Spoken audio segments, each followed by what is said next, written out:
Já velice děkuji panu ministrovi a panu náměstkovi. I would like to extend my thanks to both the minister and the deputy minister for welcoming words. It is common that we shouldn't forget about social and environmental aspects of public procurement under the current energy crisis, but we should grasp all these topics together and try to, of course, use the sources with not burdening the planet. We would like to share with you the issue of the content of the whole conference. Today's conference is one of many activities focusing on the issue of public procurement. As you happen to know, we have a 7th annual conference of socially responsible public procurement to support strategic or sustainable procurement. In parallel, we will have a smaller conference held by Ministry for Regional Development, which will also focus on the issue of public procurement. The event of the Ministry for Regional Development will continue also on the 5th of October as for today, or rather on the technical part of it. Maybe you have noticed you don't have printed programs schedules for today. These are available on QR codes, through QR codes. If you want to have a look at the program, on your name tags you have a QR code which will open the program. This activity is not available. It's not being transmitted, but will be available on YouTube channel. As for two first sessions, will focus rather on the international European context of public procurement, strategic grasp and support of innovative procurement. In the first session, we shall hear from the representatives of EU, from Anna Cavazzine and Anna Lupi from European Commission. We shall hear about new initiatives and support for social responsible and strategic public procurement. And this session which will follow, we shall have a unique opportunity to listen to the senior advisor of OECD, how this can be supported both at the international institutional level. In the afternoon sessions, we shall have two sessions: centralization, central public procurement, where we shall have 4 representatives from central buyers, representing both the central buyers at the private level and administrative and state level.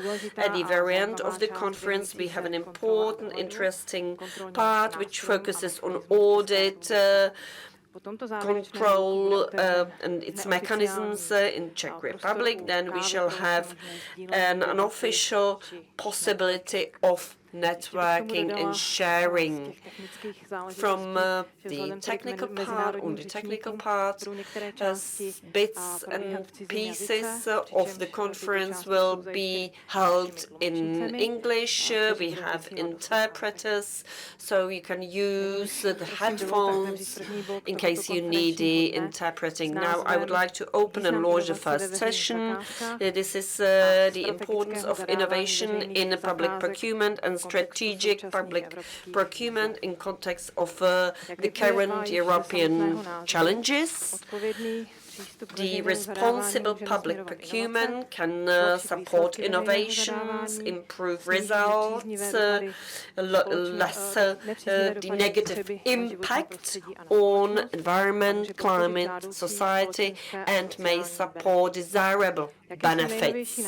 What are the newest tools, newest legislation in strategic public procurement that will be introduced to us by Anna Cavazzine. Cavazzini, who is the member of European Parliament, chairwoman on Committee on Internal Market and Consumer Protection, and member of other delegations. She fosters the principles of long-term sustainable procurement, and she is quoted, we have to include consumers, use public procurers, buyers, to be able to draft a sustainable public procurement. Unfortunately, Anna Cavazzini cannot participate in person as she is on a plenary session, and she has prepared a video for the purpose of this particular conference. Thank you very much for inviting me to share some thoughts with you about green and sustainable public procurement. I wish I could be with you and exchange directly over this very important topic. I strongly believe that the future of the internal market requires a deep transformation towards a circular, sustainable production and consumption model. It is needed to limit emissions, adapt to climate change, improve the resilience of our economy, and create jobs in Europe and beyond. And this is exactly what the Green EU deal is doing.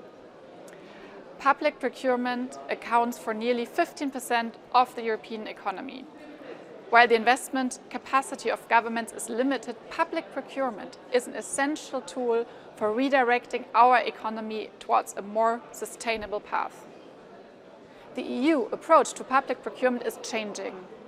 First, we are moving beyond a focus on procedures. The public procurement directives are about how to buy and not what to buy. And that choice is left to contracting authorities, generally guided by the member states. And over the last few years, the debate has therefore been about how much margin do local authorities have to go beyond the cheapest bid wins rule. And as you know, the answer is quite some margin. So local authorities can procure sustainably if they want to. But I believe that we must do better. Sustainable public procurement should not only be a possibility, but it should be mandatory. And this is what I think as a Green MEP. According to the 2022 Global Review of Sustainable Public Procurement, the EU and member states have developed the greatest number of criteria and product guidelines worldwide. However, only 35% of these have a mandatory character. And this is in contrast to other regions, such as countries in Asia and Japan, where more than 70% of the existing sustainable procurement criteria and product guidelines are already mandatory. Member states have been very active in developing mandatory criteria, some of them for all prioritized products, for example, in Cyprus, Italy, Netherlands. Some member states focus on certain products, like in Belgium, Denmark, or France. The criteria can also be mandatory for all procuring entities, like in France or Italy, or only for targeted entities, as in Cyprus or Denmark. I know also the Czech Republic is very, very far in sustainable procurement. The EU Green Deal and the Circular Economy Action Plan are changing this patchwork approach. I believe that it is extremely important to develop a European framework coherent on the internal market. We need to avoid fragmentation. It is the best way to really leverage the purchasing power of public authorities across the continent, but also to bring legal certainty, to drive the demand for sustainable products and help transforming our economy. The EU Green Deal and many of the initiatives associated with this, including the Circular Economy Action Plan, foresee the introduction of European mandatory criteria in food procurement, in construction, renewable energies, batteries, electronics, textiles, and furniture, goods and services, and other sectors. And this is a sharp and welcome acceleration. The EU public procurement directives enact general rules applicable to all public contracts, and those processes are guiding your daily procurement work. Criteria for what to buy, however, are developed in sectorial pieces of legislation, and they are needed to define what is a sustainable car, battery, or a sustainable computer on the internal market. Several other new pieces of legislation that are close to my heart also contain public procurement elements. In February 2022, the Commission published its awaited proposal for a directive on corporate sustainability due diligence. Companies will be required to identify and, where necessary, prevent and/or mitigate adverse impacts on their activities, on human rights, and on the environment in the supply chains. And I believe that is an approach that we must take on and reflect also on the way the public sector procures. Additionally, the European Parliament proposed the temporary or indefinite exclusion of companies from public procurement if they do not respect their due diligence obligations. Another example is the upcoming Minimum Wage Directive. It aims to protect workers in the EU by ensuring adequate minimum wages, allowing for a decent living wherever one works. It will help to close the gender pay gap, strengthen incentives to work, and create a level playing field in the internal market. On the 14th of September 2022, the European Parliament approved the principle of a minimum wage in the EU. Member States will have 2 years to transpose the directive into national law. Thanks to it, it will be much easier for contracting authorities to exclude bidders that do not comply with basic social obligations. As you can see, much is happening at the EU level. Many of the legislative proposals I mentioned are still in negotiations in the Council and European Parliament. Once they become law, the Commission and Member States will have a lot of work to do to make these new requirements as easy to follow as possible for contracting authorities. My final remark, and this one I do as a Green member of the European Parliament. I want that the general rules in the 2014 EU Public Procurement Directives are being amended. I want that we make all these sustainable provisions mandatory. That is needed to give effect to the indication that the Green New Deal and sectoral legislation is already showing the way. We must end any legal ambiguity on the use of social and environmental considerations in procurement and introduce mandatory criteria. Transforming the internal market is a necessity. Cheap products come at a cost for nature, a cost for people, a cost for our security. All of these costs do not disappear. They fall back on us as society. Health consequences linked to bad working conditions, drought, floods and fires linked to climate change. Low harvests linked to soil degradation, dependency on fuels and raw materials from Russia. Sustainable public procurement is only one part of the solution, but it is an important part. We need to use all tools at our disposal to produce and consume smartly and support the change that we want to see happen. I thank you for your work and your interest in sustainable public procurement. I wish you a great conference. Děkuji paní europoslankyni za tuto její podnětnou message.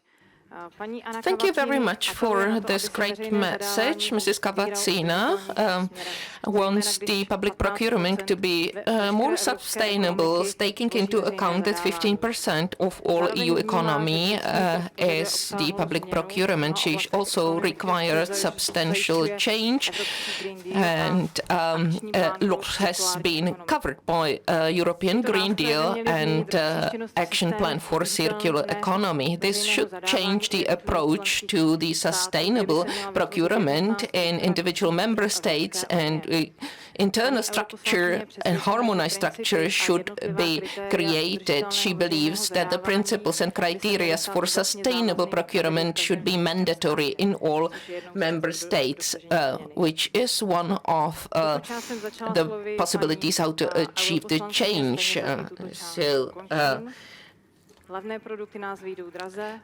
Cheap products come at a cost. They will have a very adverse impact on the environment and will have huge impacts on society.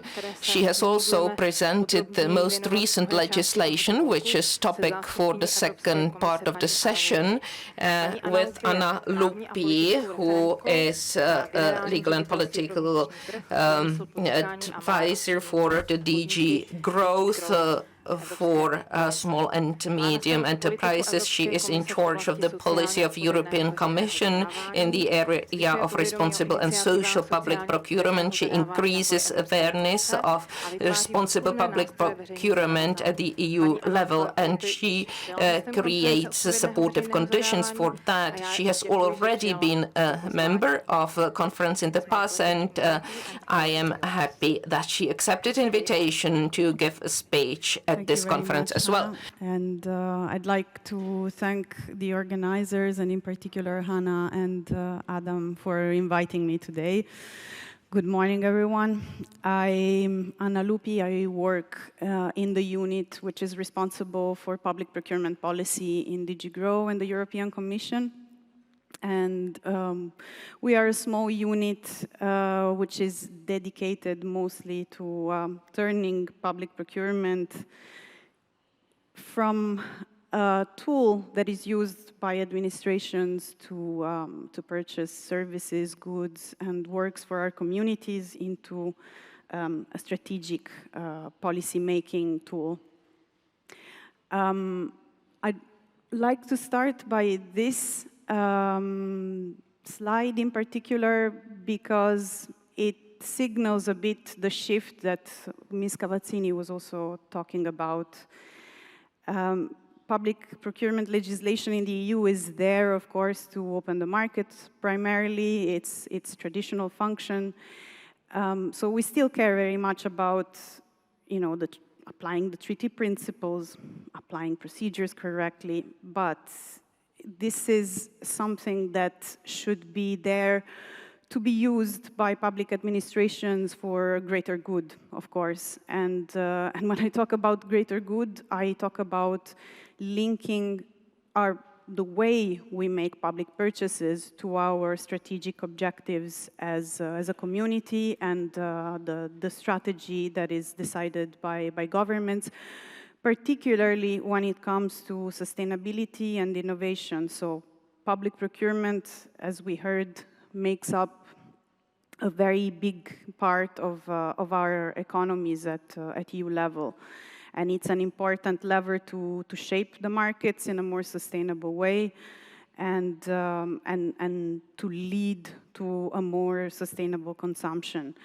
And it's also a tool to shape, let's say, our relationship with other markets and how they deal with sustainability on the ground.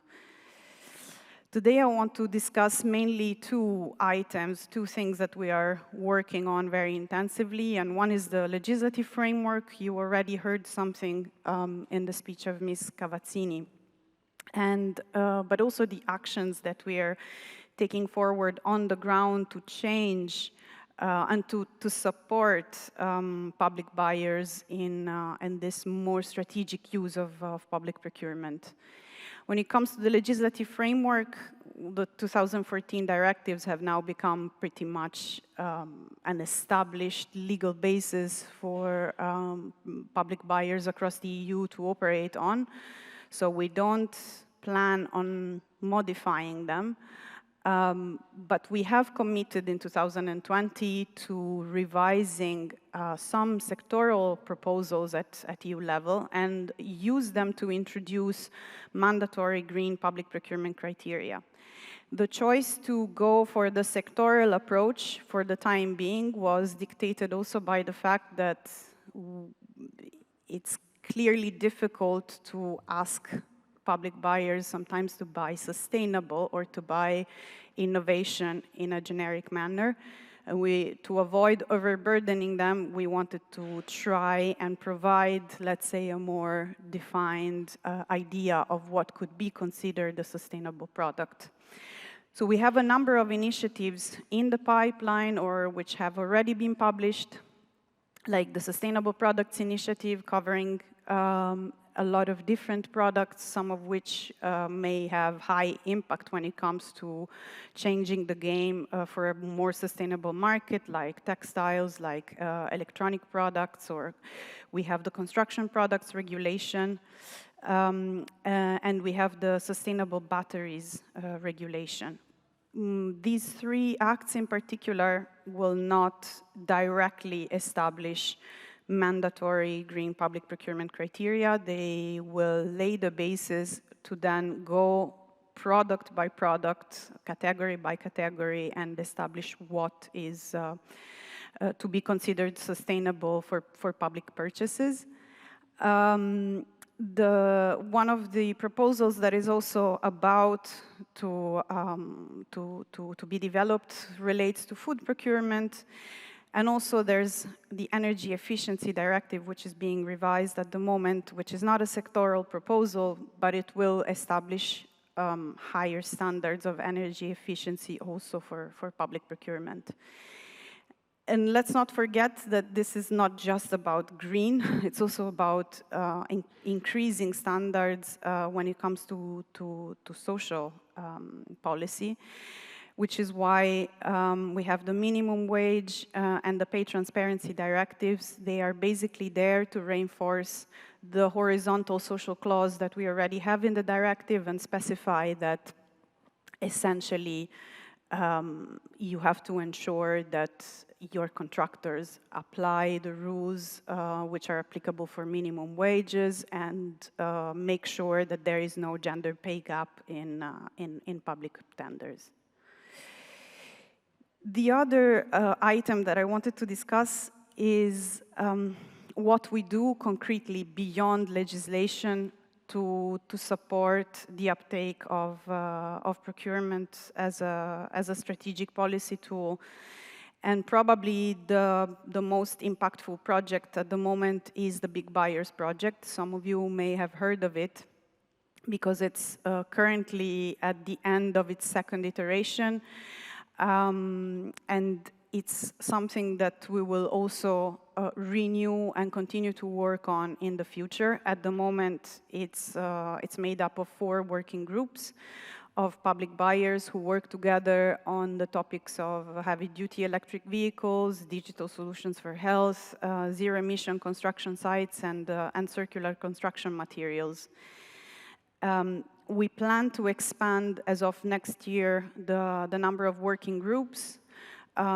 So there will be 10 working groups in total, 2 of which will be dedicated also to social procurement.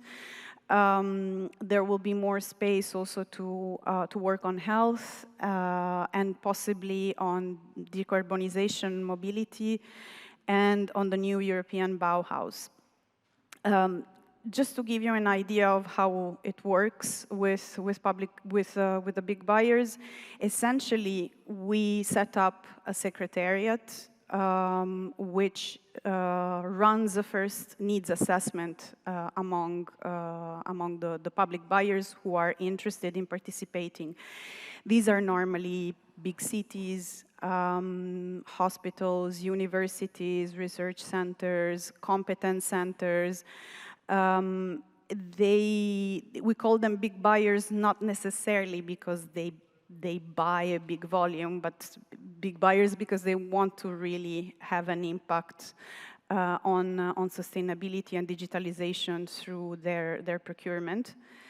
So you have also mid-sized local authorities, for example. And through this needs assessment, essentially the Secretariat determines what are the topics of common interest and where these buyers find it challenging, let's say, to develop a procurement strategy. And they develop on this basis some working groups where they organize essentially activities to facilitate the collaboration between these buyers and develop shared knowledge and shared market intelligence on the topic. Essentially, what the Secretariat does is organize the activities for the members of the group, support all these activities, organize the travel, pay for the travel and the accommodation, because we're talking about, of course, national administration, so it's sometimes the case that they not necessarily all the procurement officers have a budget to travel abroad and meet their counterparts. Something which will be extremely also important for our future work and which is strictly connected with the development of the Big Buyers project is the digital public buyers platform, which we are setting up and which will be running as of February next year. Essentially, this will be our main portal and our main communication tool, but it's much more than that.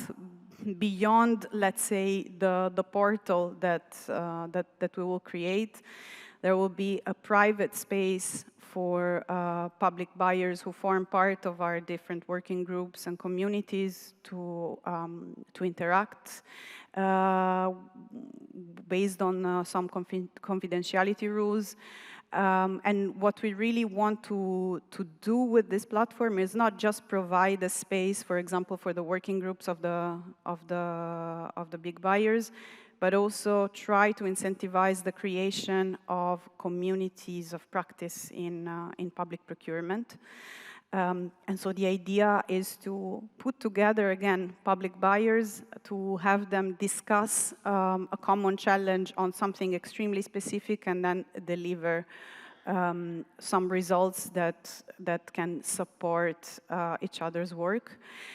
At the moment, we have quite a few consolidated communities of practice which are going to start working probably already as of next year on this space.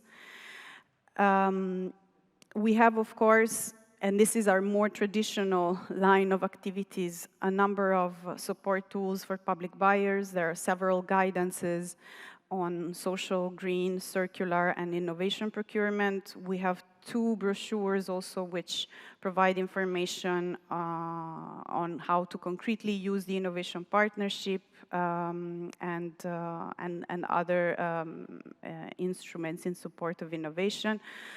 We also have the green public procurement criteria, which are being developed and updated constantly. The latest update will be for office buildings. You can expect to see this coming out in the next few months.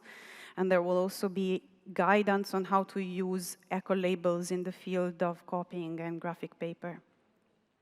I wanted to also mention that we have a sustainable public procurement help desk that can be reached, unfortunately not in Czech, but in English, French, and German. And you can contact the help desk to ask questions on sustainable public procurement. But it's also an important tool for us to disseminate information on good practices. We have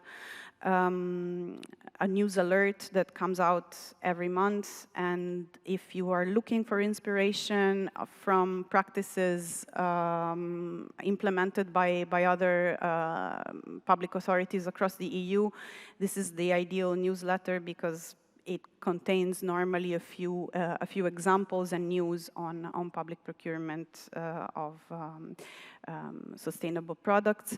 And also we have webinars. The next one will be on the 6th of October and will be on nature-based solutions. We've run a number of different webinars that span mostly social and innovation procurement. We will also have soon a webinar on eco-labels in green public procurement in the context of the European Week of the Regions and Cities. These are basically webinars to really spread information on strategic and mostly sustainable public procurement. It's also an occasion to see a bit what's the approach and what are the common trends in a specific topic. I would say that a lot of these webinars really highlight the need for some sort of organizational strategy around sustainable public procurement and the need to plan out things in advance. And just my final word, you can find a lot of these webinars on our YouTube channel. We also have created 2 LinkedIn groups, which are open to everyone, to also exchange news and information on sustainable public procurement. And we have our DG Grow Public Procurement Gazette, which will keep you up to date on all our latest activities. Thank you for your attention. Thank you very much, Ms. Lupi.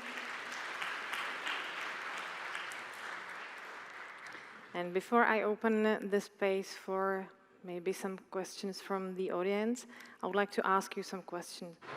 You've been talking about new initiatives coming out from European Commission. What is the impact to the participants, and what participants can expect from these initiatives? And maybe can you describe what are the benefits concerning these initiatives, please? Yeah, thank you for the question, Anna. The idea behind mainly big buyers and the digital community is really to create a space for public buyers to share their knowledge with others and try to create new ways or alternative ways to face their common challenges. We quickly realized that we don't have anything to teach, basically, to public buyers. Public buyers is where the real knowledge on how to concretely do things on public procurement often lies. And they have more knowledge to share than they often realize when they operate on their own. So the idea is really to make sure that they develop solutions together and that they discuss their common challenges together.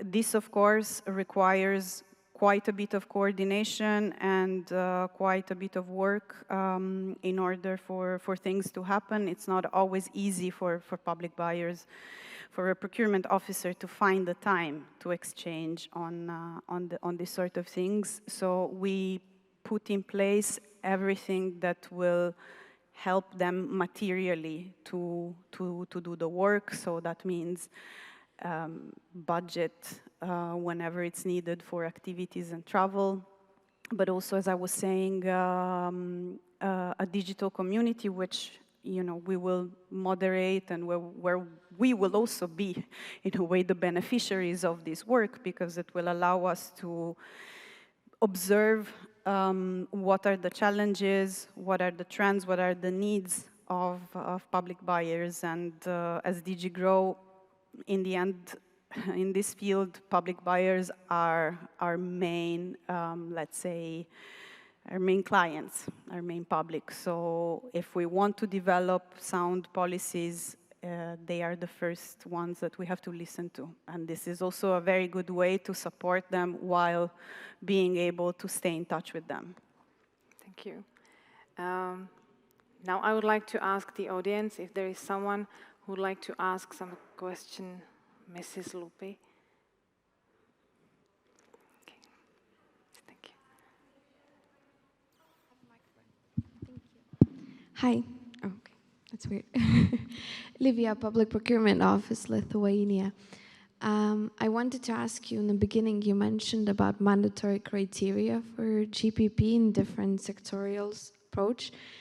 And I was just wondering, on European Union level, do you already know how can the criteria be mandatory?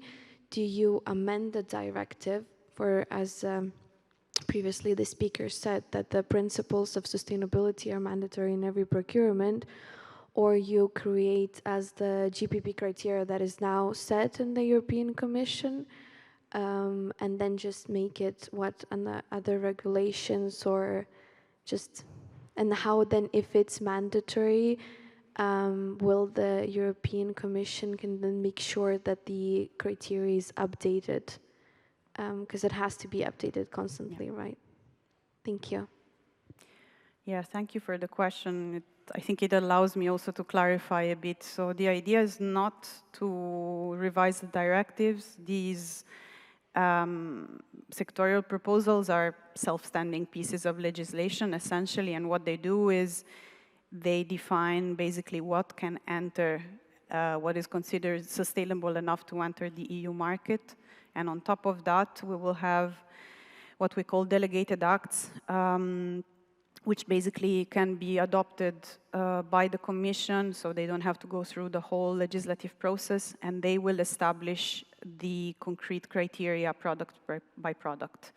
So we will not make the voluntary GPP criteria mandatory. It will be a different process, which is, let's say, halfway through, in between a legislative process and what we develop with the GPP criteria. So essentially, yeah, it's not about amending the general framework, at least for the time being, because this might still change with a new mandate of the Commission. It's impossible to know, but for the next couple of years, you can be certain that there will be no initiative to revise the directives. Yeah. So then through delegated acts. Okay, thank you. Kind of, right? Okay, now I would maybe ask a little bit more about the legislation Anna Cavazzini was talking about. She was talking about the European Commission's proposal for a directive on corporate sustainability due diligence published in February 2022.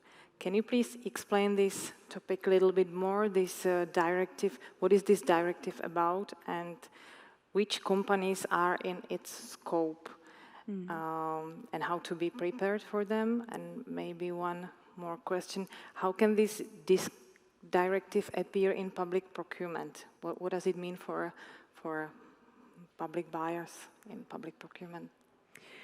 So essentially, the Corporate Sustainable Due Diligence Directive is a major, let's say, effort of the EU to try and regulate, to try and impose mandatory provisions on due diligence on companies. So really the requirements, the obligations, they will address mainly companies. It's something that is quite a bit groundbreaking, if you want, because there are national laws in some of the EU member states on compulsory due diligence. I know there's something in France, in the Netherlands, in Germany.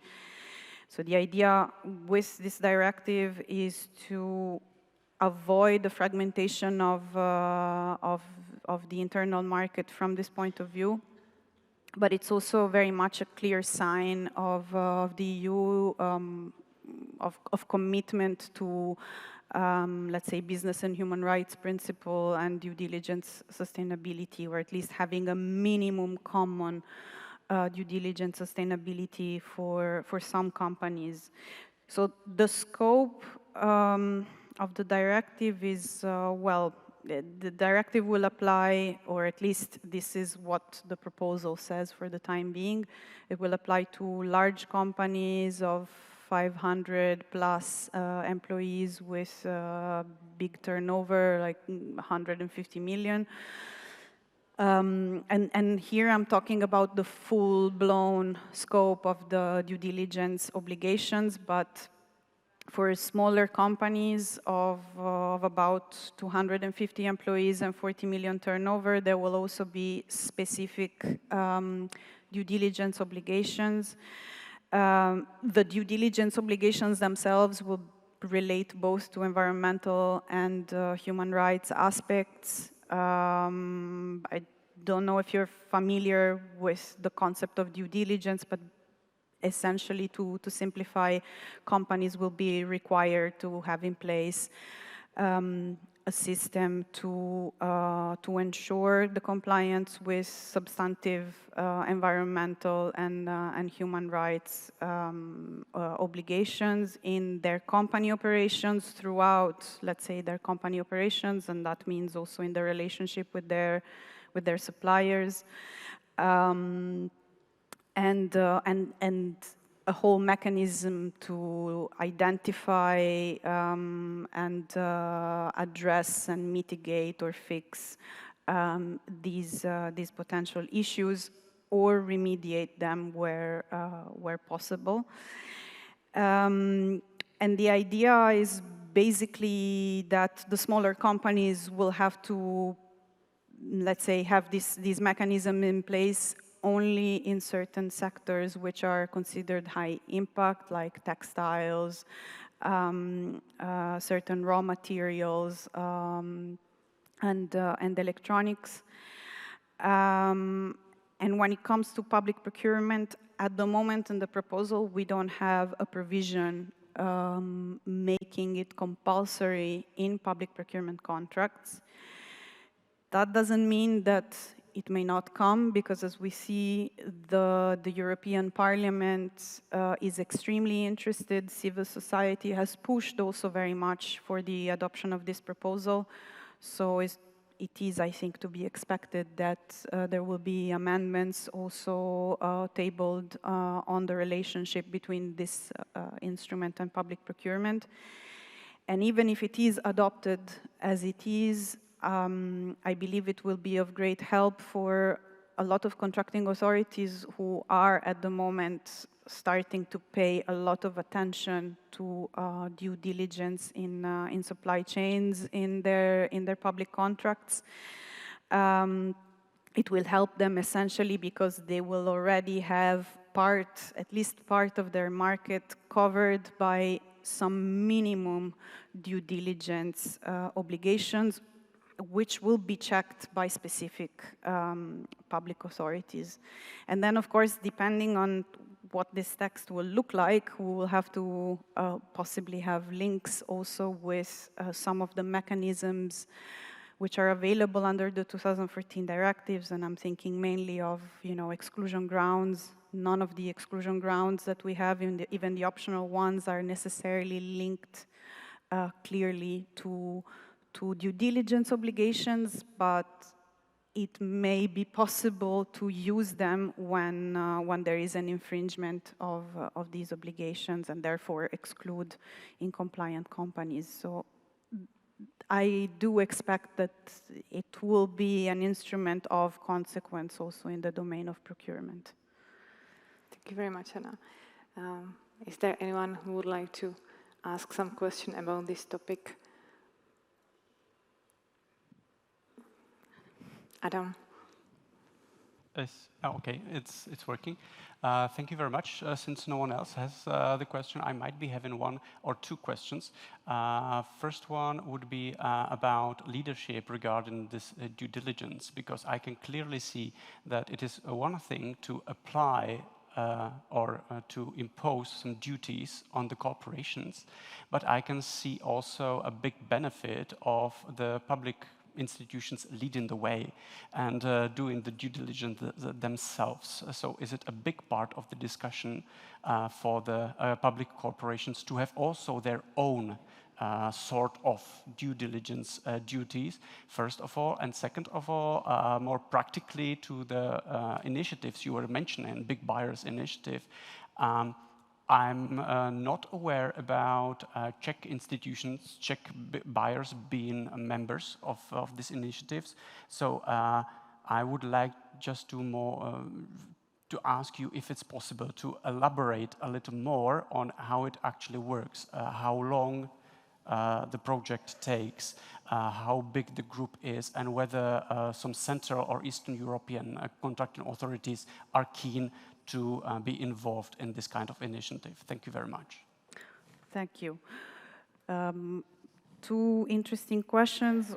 For the first one, I would say there is clearly a benefit also for public authorities to be involved in and to apply due diligence principles.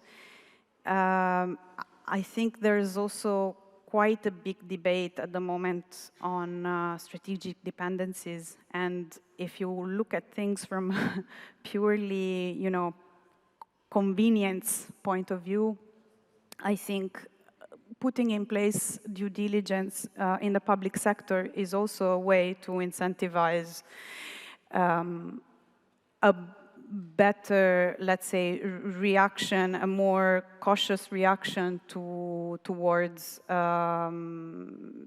let's say, getting rid of some strategic dependencies. It's a way of requiring, let's say, our partners in third countries to be more sustainable without necessarily putting barriers to market deals. But specifically in public procurement, the topic, I would have called it niche a few years ago. It's becoming less and less so, and that's to the credit mainly of some public authorities in Europe which have done really impressive and resource-intensive work on this topic. Normally, there has to be a very strong civil society pushing you to do this work, and I have to also say that the Commission is doing this work because of, very much because of civil society, of the civil society push. So it's not a niche topic anymore. It's a very important topic. It's as I was saying, a very strategic topic to be dealt with, and it requires, however, I mean, sustainability in general requires a lot of effort and a lot of energies and spending from public authorities. This is probably one of the more intensive topics in sustainability. It's not straightforward. It's not straightforward even for companies very often. But in the end, it is a bit necessary work, because here we're talking about human rights and sustainability, and in the end, it's also a matter of not having double standards in the public administration. The second question, I think, was about the Big Buyers project. Normally, the Big Buyers project is launched for a long period of time. I don't remember for the next iteration, but if I'm not mistaken, it's about 4 years, so that there's time to do the needs assessment. So there's a call for expression of interest, basically at the beginning of the process, where authorities can express their interest in participating. Then there's, it's 4 years because we need to give time to authorities to properly develop the topic and develop the work on the topic. Just to give you an idea, the result, I mean, the concrete benefits of these projects are very often conducting, giving a platform to public buyers to conduct a specific market dialogue or market engagement activity with some industries on something very specific that they need to purchase, like the heavy-duty electric vehicles. They've had a dialogue basically with the market, asking the market to produce something that essentially does not exist for the time being, which is, heavy-duty vehicles to carry waste. So it's an opportunity basically for these authorities to show up as one before the market and have, let's say, the same demands and test different solutions. And when I say test, I mean testing, because I've had colleagues even visiting and observing these market consultations and even trying the vehicles that were presented. So it may sound at times very abstract, but it's very concrete work that these authorities are doing in the end. And sometimes they come up also with procurement strategies and approaches on the basis also of this market intelligence that they share. I'm not sure that there are many Eastern European authorities, but there are some. I know, for example, the city of Budapest is quite active in some of these groups. So it's definitely not something that is out of reach for contracting authorities. And normally, what happens is that there is one specific city or institution which is a bit the leader because they have already developed something in the field, and they want to go further, but they also, as a leader, they also manage to, let's say, help as a forerunner, help the others, get up to speed or learn something new. And of course, it's also possible to join each working group as observers. So there are cities, for example, I know the city of Rome is observer in one of these groups because they deem that they don't really have the capacities to bring much to the table, but they still want to be part of the discussion because it's very interesting for them to see what's being developed in a specific field. Thank you very much, Anna. So I might ask the audience, maybe for the last time, is there anyone who would like to ask any question to Mrs. Anna about this topic? Oh, there is one question. Hello, my name is Monika Dobrovodska. I'm from the Ministry of Labor and Social Affairs.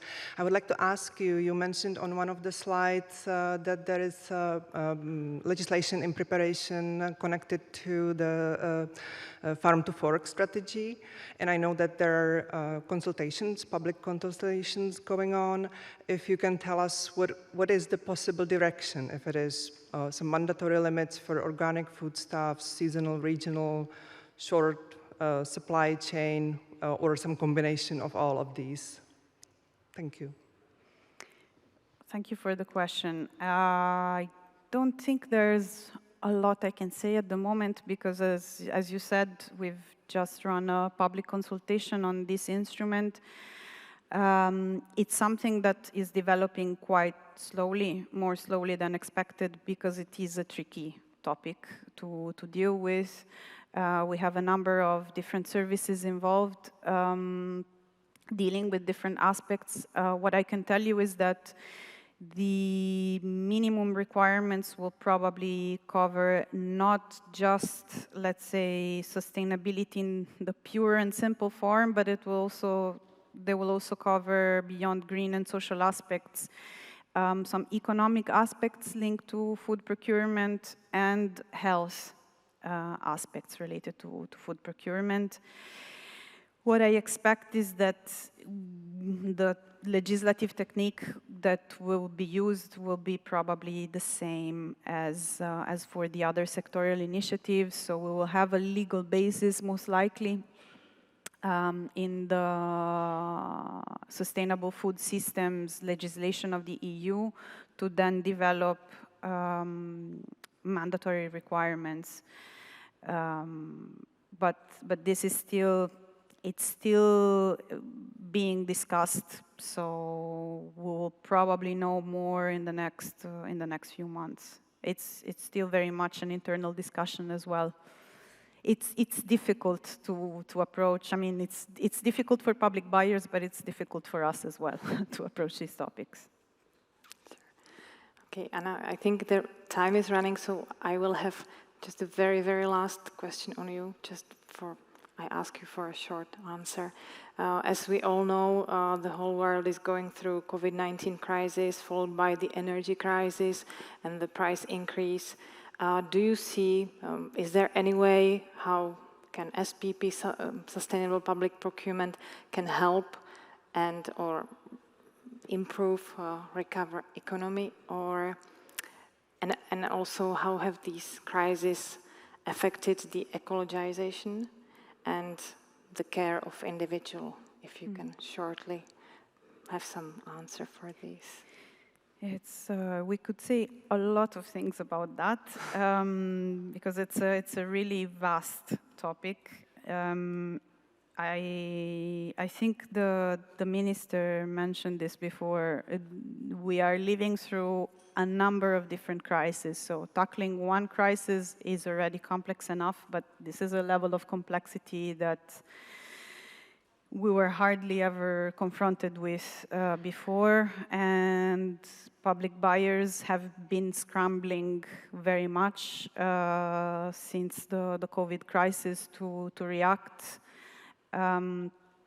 We have seen that the emergency preparedness was clearly not enough on every side, and I have to say also from our side, it was difficult to provide guidance of any sorts to public buyers. I think what these crises teach us is that, again, preparedness is the key. Having a strategic outlook with a long-term vision really helps. Public procurement doesn't solve the crisis on its own, but it is very much part of the solution. And I think the basic idea behind strategic procurement is precisely this idea that you have higher organizational or government level objectives, and you are integrating them in the way you purchase things to shape the reality for citizens. So the preparedness is on the side of, you know, what do I need to provide to the citizens in the long run, and what do I need in case something unforeseen happens. And this is very important. Also, when it comes to the price crisis, we noticed, much to our surprise, that there are many contracting authorities in Europe which are not even very familiar with price revision clauses and mechanisms, let's say, to adapt to this escalation of prices. So when you have a situation like that, there is basically nothing that you have control over as a public authority. So you want to prepare for this in advance as much as you possibly can, and you also want to look to the long term. You know, what kind of objectives, and this work is also important, and here is why I'm talking again about organizational strategy or a government strategy that integrates, let's say, the general policy aspects with the procurement. In the procurement strategy is essential to go back again to something that was mentioned in the introductory words to this conference, to prioritize. Because of course, again, no procurement is there to solve all the problems of the world, and we cannot think that public buyers are single-handedly responsible for checking everything and knowing how to react to any sort of crisis. But doing this strategic work of linking the policy objectives and doing all the preparation work before the procedure, and this is why we are focusing less and less on the procedure, because it's actually the work that comes before the procedure that is essential, really helps also in being able to react better in a crisis, but also to tackle crises that are there but are a bit more long-term, like the like the climate crisis. I mean, it depends, of course, on the procurement. Some are more long-term, some are less, but in the end, each procurement has an impact also on this crisis. So, to me, the one thing is the preparedness. So to be prepared is the way. Thank you very much, Anna. Thank you very much for your interesting answers and for your presentation. I would like to finish this topic. Thank you, and nyní už teda předám slovo kolegovi Adamovi. Now I would like to hand over to colleague Adam, who will guide you through another session, which will be on OECD and strategic purchasing.